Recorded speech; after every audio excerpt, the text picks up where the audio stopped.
Hey guys, you're watching Boondocking with Dennis. It is Sunday morning. It is beautiful out here in Rockport. A little bit of a breeze today, but feels really warm. I just picked up some mail and packaging at the mail center, and it is Sunday, so they are not open. And I received some of these slips right here, pew pew pew, that were in my mailbox, and that lets me know I have packages in there. So I will go there tomorrow afternoon, and hopefully my fan will be there and let you guys know what came in the mail.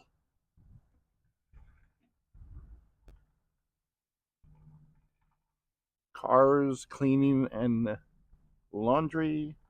Domino's Pizza. It's around 10, and they are here early. They're gearing up, making dough, and all that kind of fun stuff. I know there's a lot of football games today, so they'll probably be busy. Best Mobile.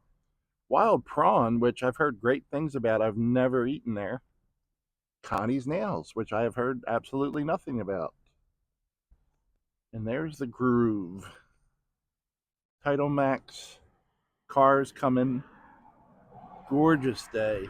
Gorgeous, gorgeous, gorgeous. I've already been to the laundromat, and then I went and got gas.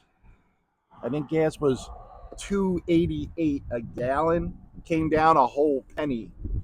Woohoo! This is Business 35, Rockport, Texas. We got a Whataburger. We got a Dairy Queen. Right up here is Jalisco's, where I get Luciano's Barbacoa and a yellow light.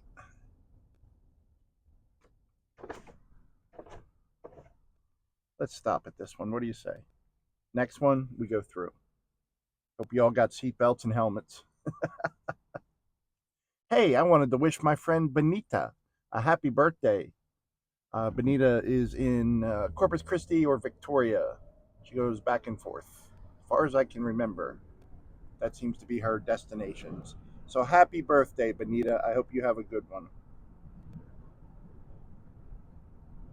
I did pick up some mail while I was in there, a few smaller packages and what looks to be some cards or letters. And I will uh, probably put them in tomorrow morning's video. I was looking at my Texas Historical Marker app on my phone, which is an awesome app if you're in Texas or traveling through Texas or just like history in general. It's $2.99 right now. I think I bought mine about 6 years ago for $1.99, but $2.99 is pretty good for an app. I'm gonna put this window up so the wind's blowing less. But man, I tell you, the sun is bright, and as soon as I put that wind up, I could feel the heat building up here in the truck. It's a very good app, and it's that's a lifetime charge. Some bikers passing through town. So I haven't had it on my phone in a few months. Sometimes I'm very limited on space and I have to delete apps and then put them back on. And when I was looking in the area, I saw a historical marker for a shipyard. And I drive past it quite a bit, and I don't even remember seeing a marker there. So we're going to head about 2 miles away and see if there's a marker where the shipyard used to be.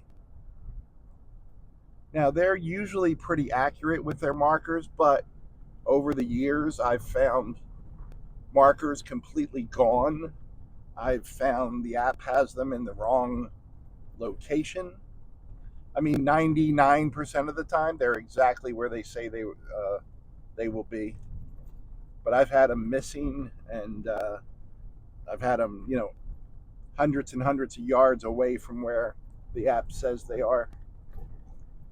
But it can be an interactive app if you want it to be. You could take photos of the marker and add it to the app.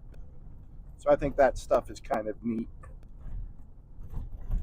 When I found the new location of the Easter Island Heads in Victoria, Texas, I put it on. I was the first one to add it to Google Maps, and that has something insane like 60,000 views, and that's been a while since I got a notification. There's a murmuration. Looks like starlings. I don't know if that showed up on camera, but there are quite a few over here.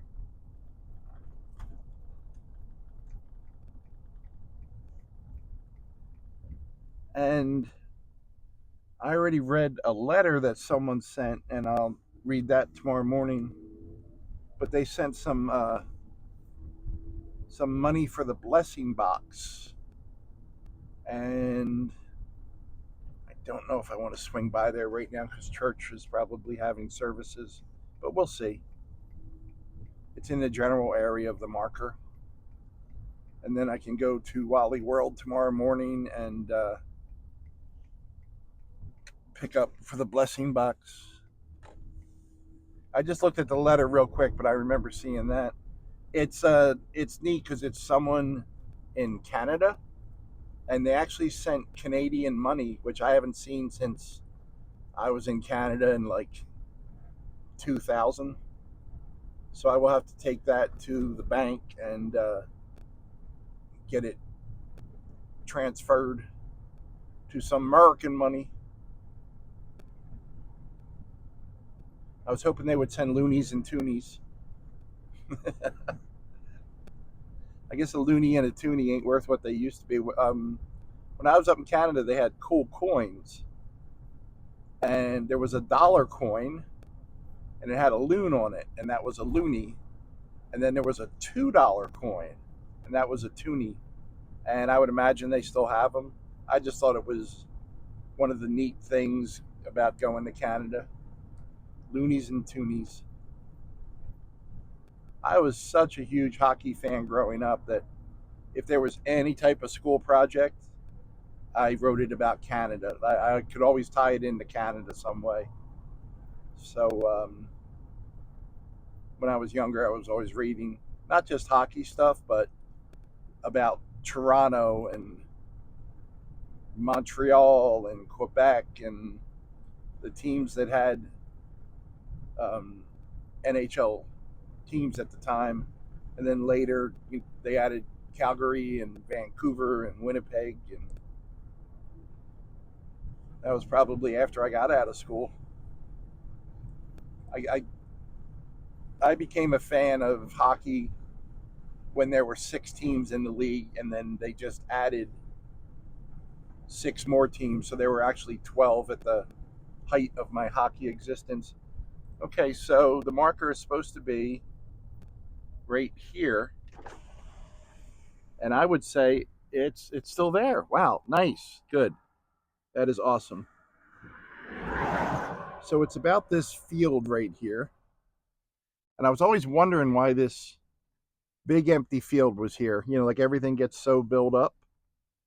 I have never noticed this marker before. Woo! And you can see the waterfront right down there. So let's go. What do we got, guys? I don't have my glasses on, and the sun's fighting us. Site of Hedenfels Shipyard. Shipping industries flourished on the Rockport waterfront by the 1880s. Hedenfels Shipyard was established here on 12.9 acres in October 1917. 4 281-foot wooden cargo vessels were to be built for military use in World War I. The Baychester was launched on July 31st, 1919, and the Zuniga, Zuniga, be careful how you say that, on September 9th, 1919. At the height of construction, over 900 men were employed at the shipyard. The need for ships fell as the war ended. Despite hurricane damage to the shipyard on September 14th, 1919, the Jasper and the Manchester were completed as barges in 1920, ending this vital war contract. That's pretty cool. So all this area was the shipyard. And then Aransas Bay is right down there where the cranes are, and there's a current business there now. That's pretty cool. I'm going to have to Google images of those 4 vessels that they mentioned. And just to give you an idea, if we went down that side road there, Shellridge Road is right down there, and we go there from time to time. That is awesome. I can't believe I've never noticed that before. And with my memory, I could have read it, a year ago and done a video about it and completely forgot. So if we continue up here, we're probably about a quarter mile away from the blessing box. So let's go check that out. That was freaking awesome.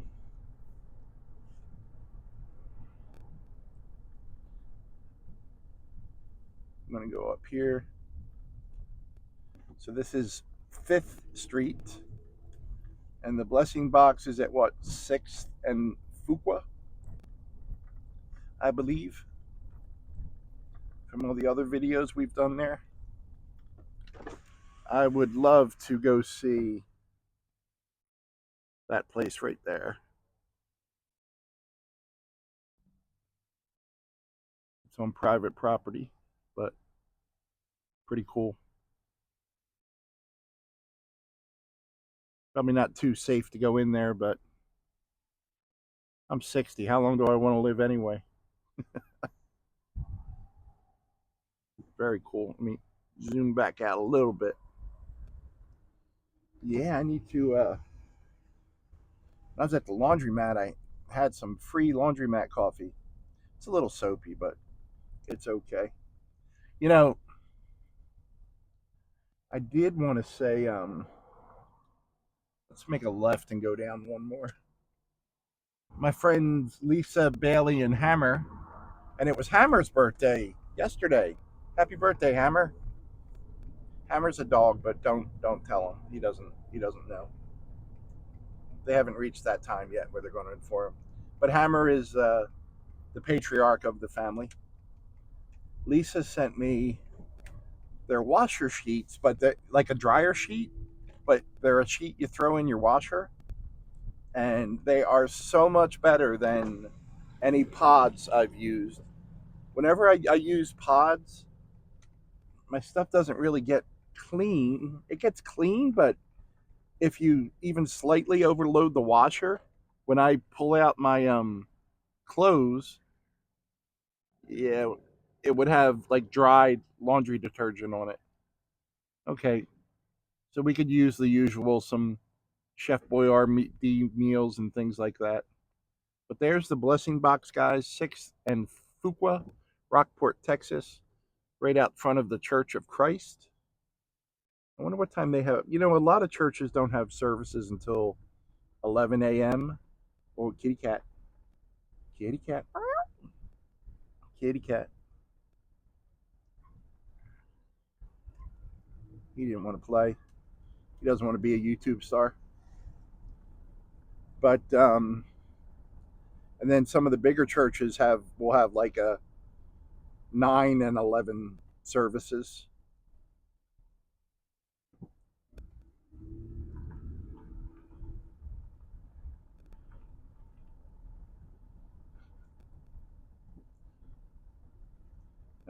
I'm looking and thinking of other things right now.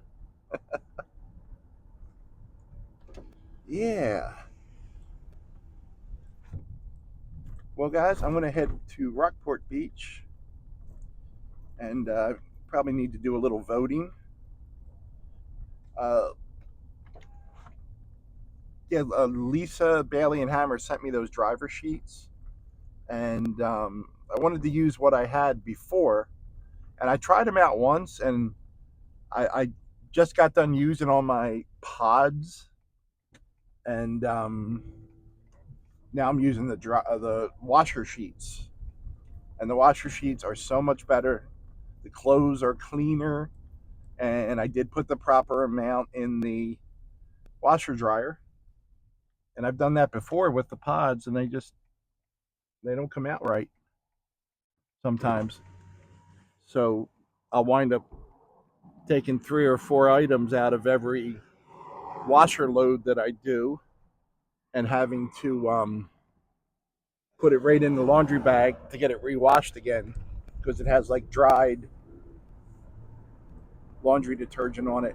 It doesn't stain it or anything once you rinse it off, but yeah, no problem at all with the washer sheets. Well, guys, heading back to the beach, get some uploading, open up the mail, the packages. I appreciate you guys all for hanging in there today. I hope you're having a good day, and thanks for watching.